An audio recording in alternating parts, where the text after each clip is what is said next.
दिवाली का त्योहार सिर्फ भगवान राम के अयोध्या लौटने का प्रतीक नहीं है। भारत के अलग अलग हिस्सों में दिवाली कई अन्य कारणों से भी मनाई जाती है।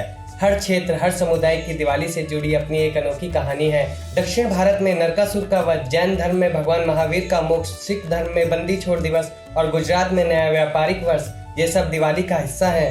तो आइए आज हम जानेंगे इन सभी अद्भुत और अनोखी मान्यताओं के बारे में जो हमारे दिवाली के इस खूबसूरत पर्व को और भी खास बनाती है।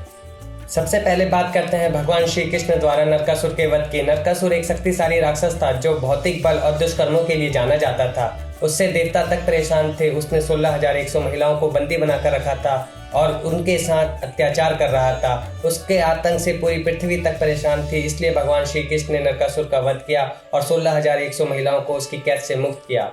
दक्षिण भारत में इस घटना का जश्न मनाते हुए नरक चतुर्दशी मनाई जाती है, जो दिवाली से एक दिन पहले आता है। घरों में दीप जलाए जाते हैं और महिलाएं अपने घरों को साफ सुथरा करती हैं। यह दिन राक्षसी शक्तियों पर अच्छाई की जीत के प्रतीक के रूप में मनाया जाता है, जिससे समुदाय में एकता और सकारात्मकता का संचार होता है।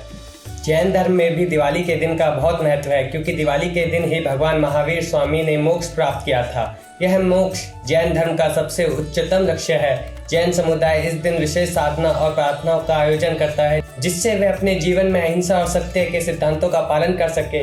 इस दिन जैन मंदिरों में विशेष पूजा आयोजित की जाती है। लोग दीप जलाते हैं और अपने जीवन में सकारात्मकता के लिए व्रत रखते हैं। यह दिन जैन समुदाय के लिए आत्म परिशोधन का, मोक्ष की प्राप्ति का एक महत्वपूर्ण दिन होता है।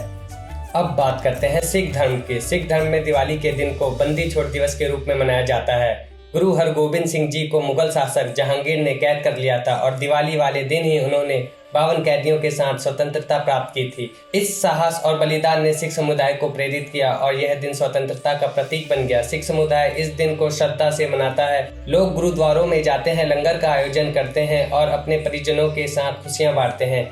यह दिन स्वतंत्रता, साहस और समानता के सिद्धांतों की महत्ता को दर्शाता है। अब बात करते हैं गुजरात की। गुजरात में दिवाली का महत्व केवल धार्मिक नहीं है। गुजरात में दिवाली का संबंध नया व्यापार वर्ष शुरू होने से भी है। इस दिन व्यापारी अपने पुराने खाते बही को बंद कर नए वित्तीय वर्ष की शुरुआत करते हैं। इसे एक नई शुरुआत के रूप में देखा जाता है और माँ लक्ष्मी की विशेष पूजा की जाती है। लोग अपने घरों को सजाते हैं और दीप जलाते हैं ताकि देवी लक्ष्मी उनके घर में आए। यह दिन व्यापारी वर्ग के लिए समृद्धि और सफलता का प्रतीक है। नए व्यापारिक सौदों की शुरुआत और आर्थिक योजनाओं का निर्धारण इस दिन की विशेषता है। यह न केवल व्यावसायिक दृष्टिकोण से महत्वपूर्ण है, बल्कि यह सामाजिक समृद्धि और सामंजस्य का भी संकेत है। सम्राट विक्रमादित्य के राज्याभिषेक की मान्यता भी दिवाली से जुड़ी हुई है। सम्राट विक्रमादित्य को भारतीय इतिहास में एक महान सम्राट माना जाता है। एक अन्य मान्यता के अनुसार इसी दिन सम्राट विक्रमादित्य का राज्याभिषेक हुआ था। सम्राट विक्रमादित्य का शासनकाल न्याय, संस्कृति और विज्ञान के क्षेत्र में महत्वपूर्ण था।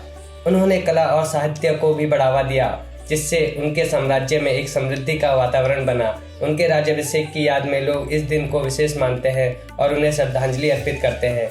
यह दिन भारतीय संस्कृति और इतिहास के प्रति सम्मान प्रकट करने का अवसर भी है। इन सभी बातों का यह निष्कर्ष निकलता है कि दिवाली केवल भगवान राम के अयोध्या लौटने का प्रतीक नहीं है, बल्कि यह एक बहुआयामी उत्सव है जिसमें विभिन्न धार्मिक मान्यताएं, ऐतिहासिक घटनाओं और सांस्कृतिक परंपराएं शामिल हैं। यह सब मिलकर दिवाली को एक अनूठा और विशेष पर्व बनाते हैं, जो न केवल खुशियों का प्रतीक है, बल्कि बुराई पर अच्छाई की जीत और मानवता के मूल्यों की रक्षा का भी संदेश देता है। अगर आपको हमारा यह वीडियो पसंद आया हो तो कृपया लाइक और सब्सक्राइब करना ना भूलें। हमें बताएं आपको दिवाली के बारे में कौन सी कहानी सबसे दिलचस्प लगी। कमेंट सेक्शन में अपने विचारों को साझा करें। हम अगली बार एक और रोचक विषय के साथ लौटेंगे। तब तक के लिए आप सबको दिवाली की हार्दिक शुभकामनाएं। खुश रहिए, सुरक्षित रहिए।